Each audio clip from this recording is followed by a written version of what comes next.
মুহররম মাসে কি কি আমল করব? মুহররম মাস শুরু হয়েছে, আমরা জানি। মুহররম মাসের সবচেয়ে গুরুত্বপূর্ণ আমল হলো বেশি বেশি নফল রোজা রাখা। কারণ নবী করিম সাল্লাল্লাহু আলাইহি ওয়াসাল্লাম বলেছেন, আফদালুস সিয়াম বা'দা রমাদান শাহরুল্লাহিল মুহাররম। আল্লাহর কাছে রমজানের পরে সবচেয়ে শ্রেষ্ঠ রোজা হলো কোন মাসের রোজা? আল্লাহর মাস মুহররম মাসের রোজা। মুহররম মাসকে নবীজি বলেছেন কার মাস? আল্লাহর মাস। সব মাসই আল্লাহর, কিন্তু এটাকে আল্লাহর মাস বলে নবীজি সাল্লাল্লাহু আলাইহি ওয়াসাল্লাম ইঙ্গিত করেছেন এই মাসটা বিশেষ কারণে মর্যাদাপূর্ণ। তাহলে আমরা আজকে যে মাসটাতে প্রবেশ করলাম, এই মাসটা একটা মর্যাদাপূর্ণ মাস। সম্মানিত 4 মাস সম্পর্কে কোরআন যে ধারণা দিয়েছে আমাদেরকে, আল্লাহ বলেছেন, ইন্না ইদ্দাতাশ শুহুরি ইনদাল্লাহি 12 শাহরান ফি কিতাবিল্লাহি ইয়াওমা খালাকাস সামাওয়াতি ওয়াল আরদ মিনহা আরবাআতুন হুরুম।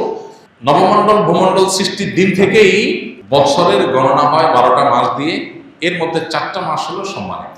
এই যে 4টা মাসকে আল্লাহ সম্মানিত বলেছেন, এই 4টা সম্মানিত মাসের মধ্যে একটা হলো মুহররম। বরং 4টা সম্মানিত মাসের মধ্যে সবচেয়ে বেশি সম্মানিত যেটা, সবচেয়ে শ্রেষ্ঠ মাস যেটা, সেটা হলো কোন মাস? মুহররম মাস। এই জন্য মাস হিসাবে রমজানের পরে সবচেয়ে মর্যাদাপূর্ণ মাস হলো কোনটা? মুহররম মাস, যেটা আমরা ইতিমধ্যে শুরু করেছি বা যে মাসে আমরা প্রবেশ করেছি।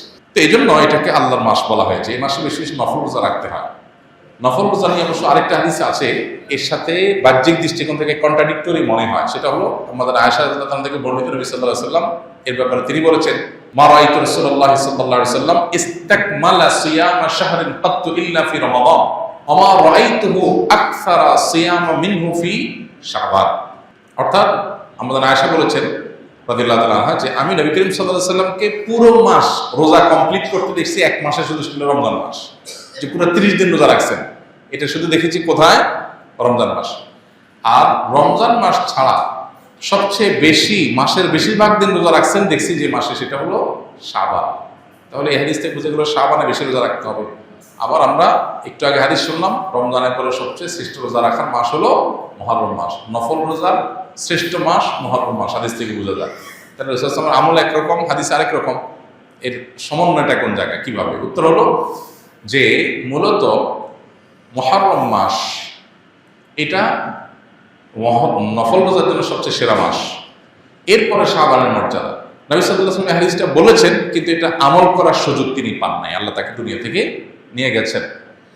শাবান মাসে একটা আমলের সুযোগ তিনি পেয়েছেন। তাহলে নফল রোজার জন্য সবচেয়ে আদর্শ মাস এটা। সেই হিসাবে বেশি বেশি এই মাসে নফল রোজা রাখা দরকার। আল্লাহ যাদের তৌফিক দিয়েছেন, মুহররম মাস উপলক্ষে আমরা 2-4টা রোজা রাখা দরকার। এখানে আমরা যারা আছি, বেশিরভাগ মানুষই হয়তো এমন মুহররম মাসে আশুরা রোজা রাখা ছাড়া আর অতিরিক্ত রোজা, হয়তো যারা সোম-বৃহস্পতিবার রাখছেন, আইয়াম বীজ রাখেন, এটা হয়তো রাখছেন, মুহররম মাস হিসাবে রোজা রাখার সুযোগ বেশিরভাগ মানুষের হয়নি।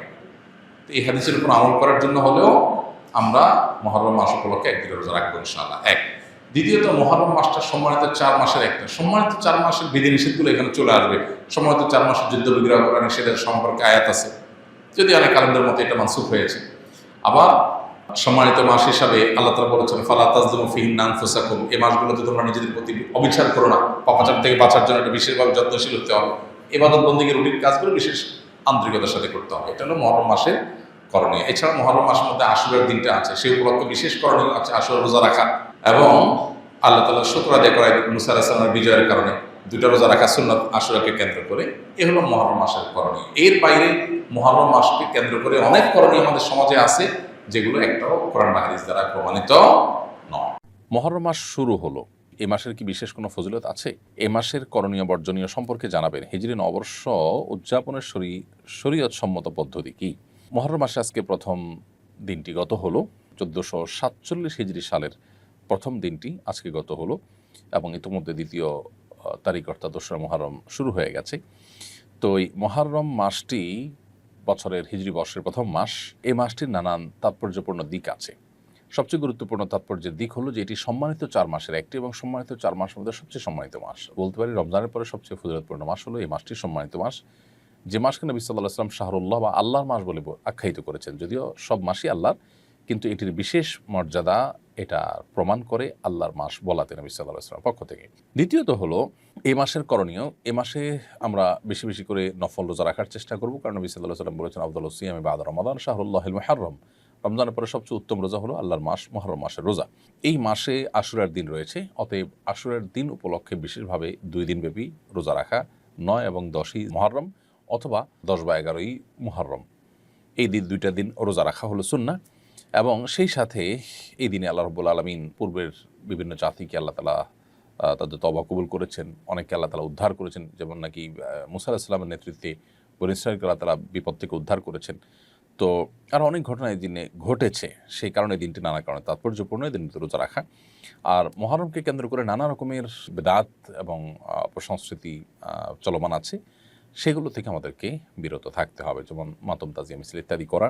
এই দিনে অর্থাৎ আশুরার দিনে কালবারাতি হোসেন রাদিয়াল্লাহু তাআলা নবী সাল্লাল্লাহু আলাইহি ওয়াসাল্লাম প্রিয় দৌহিত্র, তিনি শাহাদাত বরণ করেছেন নির্মমভাবে জালিমের হাতে। সন্দেহাতীতভাবে এটি আমাদের জন্য বেদনাদায়ক একটি অধ্যায়, কিন্তু সেটাকে কেন্দ্র করে সারা জীবন বা বছরকে বছর শোক পালন করা এটা শরিয়া সিদ্ধ নয়। নবী সাল্লাল্লাহু আলাইহি ওয়াসাল্লাম তার ওয়াফাতেও আমরা এই ধরনের শোক পালন করি না। সবচেয়ে বড় কথা হলো নবী সাল্লাল্লাহু আলাইহি ওয়াসাল্লাম নিজে পরিষ্কারভাবে বলেছেন যে 3 দিন পর আর কোনো শোক পালন করা যাবে না, সর্বোচ্চ 3 দিন পর্যন্ত শোক পালন করা চলবে। একজন নারী যিনি স্বামী হারিয়েছেন, স্বামী মারা গেছেন, তার তিনি 4 মাস 10 দিন পর্যন্ত শোক পালন করবেন। এছাড়া আর কোনো বছরকে বছর ধরে শোক পালন করার কোনো অপশন শরীয়তে নেই। সেসব কারণে তাজিয়া মিছিল ইত্যাদি এবং শোকের পোশাক পরা, মাতম করা, নিজের দেহে নিজে আক্রমণ করা এবং আরও নানাবিধ বিদআত আমাদের সমাজে প্রচলিত আছে, সেগুলো মুহররমকে কেন্দ্র করে আমরা বর্জন করে চলতে হবে, কারণ এগুলোর সাথে ইসলামের কোনো সম্পর্ক নেই।